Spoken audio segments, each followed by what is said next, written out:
So you know nothing about what happens after that, after you steal that stuff? No, sir. Okay. You sure about that?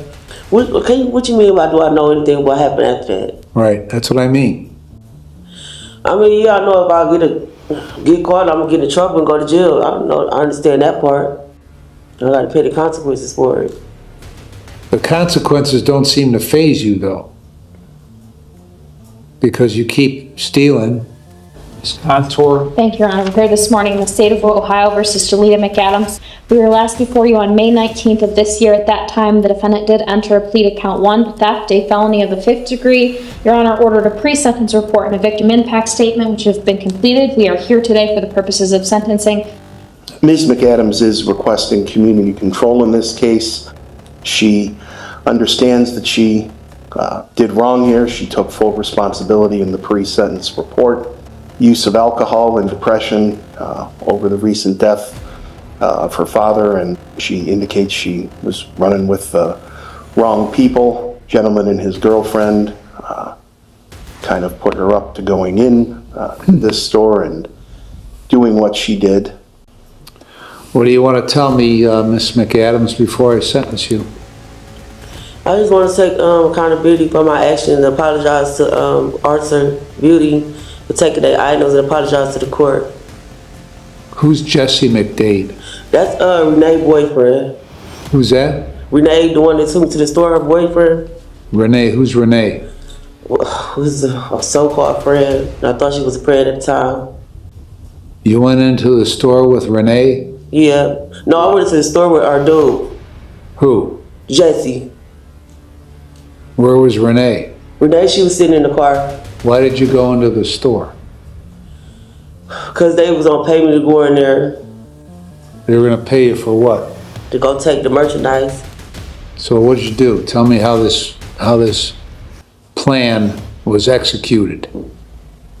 Then I just went in there and took the merchandise, and then she paid me. What was Jesse doing? Oh, he was in the store. He was walking around, putting stuff in his pocket too. Was he talking to the workers? I don't recall, no.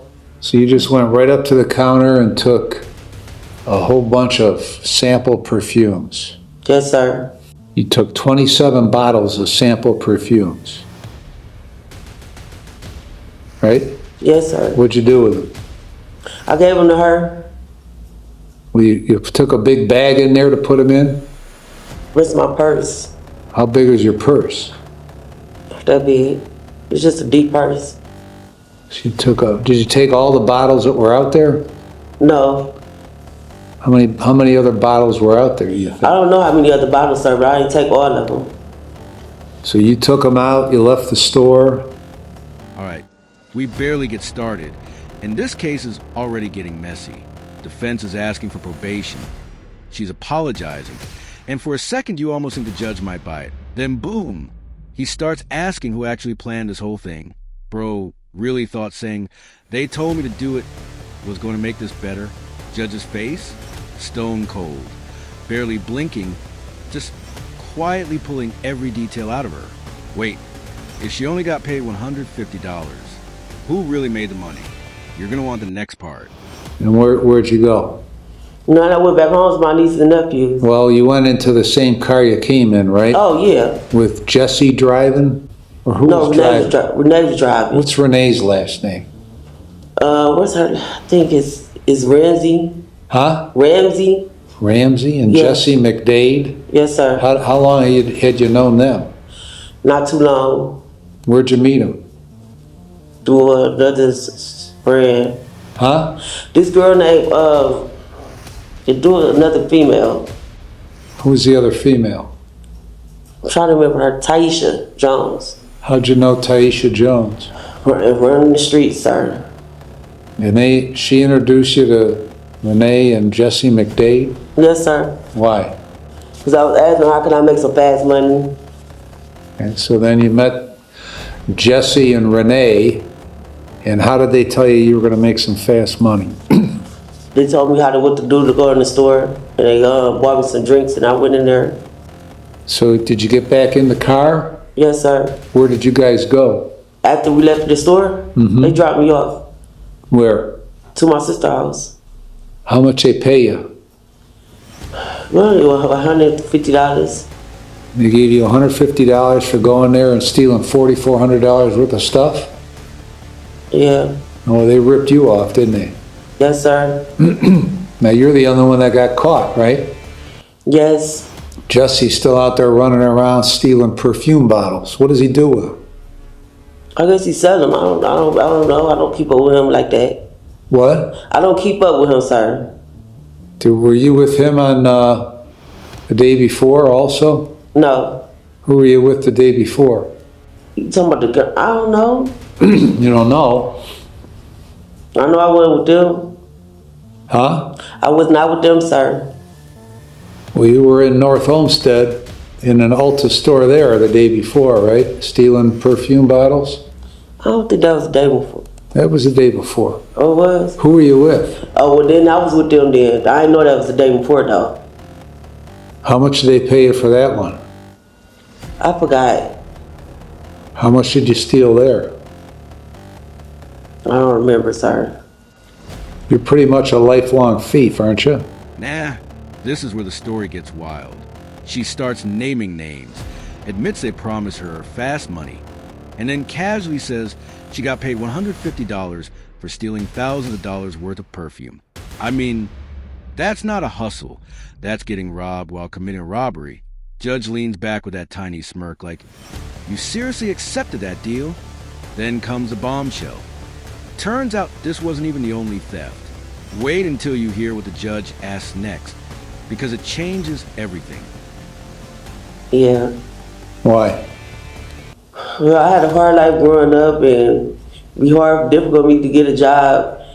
Then I have a drinking problem, me being on the psych meds, and it's just like the only thing I know how to do. Why don't you learn how to do something different? You got a robbery in 2011 you went to prison for. You got drug and alcohol cases all over the place. The theft in North Olmsted is still pending. You got 9 warrants out there. What are those all for? But public intoxication, open containers. Theft. There's one for theft in The County. Rocky River or Westlake. There's one in Geauga County for theft. That's after this theft. So I got 2 other thefts or 3? You got probably 3, at least. You've been put on probation many times before, right? Yes. And you don't comply with probation, right? I did my time for it. Right, because you don't comply. So they eventually terminate you and send you to prison or jail, right? Yeah. Okay. So you're telling me that you only met this Jesse McDade through somebody else you run in the streets with, and you haven't seen or heard from him since, right? Yes. Okay. I must confess, I didn't know there was such a big black market for stolen perfume out of Ultas, but apparently there is. Did you know that? No. So you know nothing about what happens after you steal that stuff? No, sir. Okay. You sure about that? What you mean by do I know anything what happened after that? Right, that's what I mean. I mean, yeah, I know if I get caught, I'm gonna get in trouble and go to jail. I don't know. I understand that part. I gotta pay the consequences for it. The consequences don't seem to faze you, though. Because you keep stealing, and you keep getting caught, and you keep getting sentenced, but then you get back out and you keep doing the same thing. So what exactly are you accepting responsibility for? I'm accepting the responsibility for not going back in the stores and learn my lesson. Okay. Because it keep on giving me the same results, the same place, and I'm getting tired of going to keep going through this. Well, maybe then you'll stop. I don't know. Now the excuses start rolling in. Hard childhood, alcohol problems, probation after probation, and somehow none of it is moving the judge an inch. Then she admits stealing is basically all she knows. Bro, did she really just say that out loud? Judge doesn't even flinch, just stares at her with that disappointed look that says, "You've heard yourself, right?" So then the prosecutor stands up, and trust me, that's when things get real serious. Ms. Contour? Thank you, Your Honor. The state is recommending prison. The defendant has 5 prior felony convictions that I counted, 2 prior prison terms, and 9 warrants out for her arrest, as well as the 3 pending felony theft cases. So we do not believe she's amenable to committee control sanctions. Okay. Well, I reviewed the pre-sentence report. Did you get a victim impact statement? No, Your Honor. Well, we sent one out, didn't we? Yes, sir. And they don't bother to... So what, are you asking for restitution? $4,472. Where does that number come from? That is from there was 27 tester bottles that were taken. That is the price added up of all 27 of those bottles. Where did that price come from? The store. Where? I thought they didn't submit a victim impact statement. They didn't. That was from the police report, Your Honor. So they said to the reporting officer that night that the Tom Ford Cafe Rose was worth exactly $200. Yes, Your Honor. And I did talk to them on the phone prior to indictment. Is that the price of the perfume full sample bottle? Yes, Your Honor. Weren't these sample bottles? They were. Meaning some were used? Some were used. Mr. Matthews and I had a conversation about this before it was indicted, and I believe prior to the defendant pleading, that if I have the code section in front of me, but the law does consider in a case like this, when they're stolen, that it should be the price of the full item. What statute is that? Give me a second. And why would they be entitled to? First of all, why don't they bother to make a claim on this stuff if they're concerned about their stuff getting stolen over and over? Because apparently this is an epidemic that I wasn't aware of. Your Honor, I think it's 2913.61, which is what I have in front of me. I'm looking for the section in which it states that specifically. It is D2 of that section. How do I know that this bottle of Tom Ford Cafe Rose is worth $200? Says who?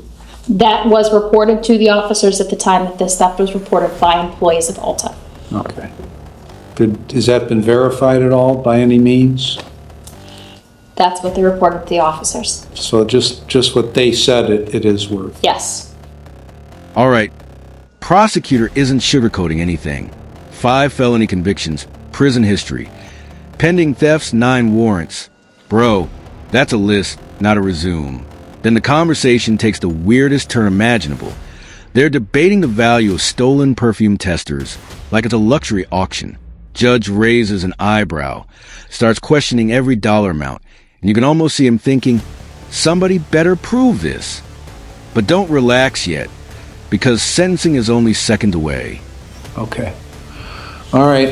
I've considered the contents of the pre-sentence report, which, as Ms. Contour has indicated, reveals a lengthy record and multiple prison terms. And I have considered the fact that there is no victim impact statement despite the request to help verify things, amounts, and contents. I've considered all the provisions in 29, 29, 11, 12, and 13. Clearly, you're not amenable to community control. You get penalized mostly through probation, and you refuse to comply and change what you're doing. So I'm going to sentence you to 12 months in prison. When you get out, you might be on post-release control, and the costs are assessed. Anything further, Ms. Contour? Nothing further. Mr. Matthews? No, Your Honor. Thank you.